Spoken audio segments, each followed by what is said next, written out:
ውበት ሲለካ ሀይሚዬና ቡራ ናቸው ለካ ትላላችሁ። የኔ ውበታሞች እንዴት እንደሚያምሩ እኮ ውፍ! እንደ ሁሉም ነገር አሟልቶ የሰጣችሁ ስትስቁ፣ ስትለብሱ ሁሉ ነገር አሟልቶ የሰጣቸው። ሰላም ጤና ይስጥልኝ። እንደምንቆያችሁ ውድ የተከበራችሁ የቻናሌ ተከታታይ ሰላማችሁ ይብዛልኝ በያላችሁበት። ዛሬ በባለፈው ጊዜ የተለበሰው ልብስ ነው የተደገመው ወይስ ሌላ ነው ውዶቼ?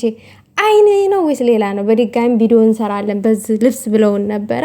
በድጋሚ ይመስለኛል ተውበው የመጡበት። ችግር የለውም 3ቴም 4ቴም ይልበሱት፣ ግን ሄዷል በእነሱ ላይ። በእርግጥ ብሩኬና ሀይሚ ምንም አይነት ልብስ እስከዛሬ ድረስ እንደዚህ የባህልን በሉት የምንም በሉት ምንም አይነት እንደዚህ ማች ሲለብሱ የሆነ በውበት ላይ ውበት ጨምሮ ነው የሚመጡት። አሁን እኔ ይሄንን አለባበሳቸውን ከ10 ሰጥቻለሁ። ብሩኬ በባለፈው ጊዜ ይሄ እንትኑ ምድር ቀበቶ እምቢ ብሎ ነበር፣ አላረገም ነበር። አሁን አርጎታል። ዝናር ነው የሚባለው አይ ቲንክ ይመስለኛል። ይሄ ወገብ ላይ የሚደረገው ዝናር ነው። ከተሳሳትኩኝ አርሙት ማለት ነው።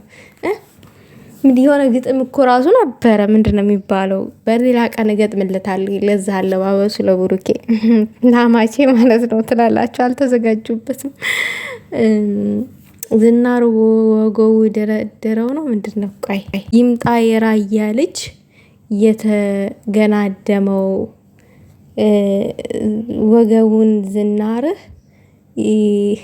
ኧረ ይቅርታ ውዶች፣ ይቅርታ ለዛሬው ይቅር፣ አልተሳካም። ለሌላ ቀን ግን አስተካክዬ ነው ለዚህ አለባበሱ ምገጥምላቸው ማለት ነው። እንሆናችሁ ነው የኔ ቅማምዬ የልቤ የምትረሰዋትኝ። ለማንኛውም ውዶች ዛሬ ማታ ጠብቁን፣ በዚህ ልብስ ደምቀን እንመጣለን ብለዋል። እኔ የገረመኝ ነገር ደግሞ የገረመኝ አይደለም ያስተዋልኩት ነገር ነው የሚባለው። ያስተዋልኩት ነገር ቅማምዬ ስትሽኮረመም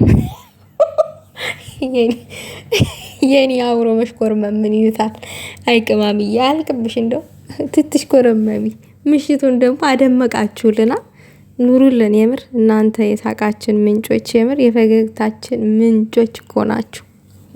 እንደው ባልና ሚስት ከአንድ ባህር ይቀዳል ማለት ሁለታችሁ ናችሁ። ምሳሌ አድርጌ ሹሚያችኋለሁ። እና ዛሬማ ውዶቼ የዛሬው ዋው ተላላችሁ። ምንም የጎደለ ነገር የለም። ሽርጡም ከላይ ጣል ያደረገውም የሀይሚዬም እንደዛው አሟልታ ነው የለበሰችው። ብሩኬም እንደዛው። ሀይሚዬ በበዛ ጊዜ ጠጉሯን አላስተካከለችም ነበረ። አሁን ግን ሹሩባ ተሰርተዋለች። ዋው ሄዷል ትላላችሁ።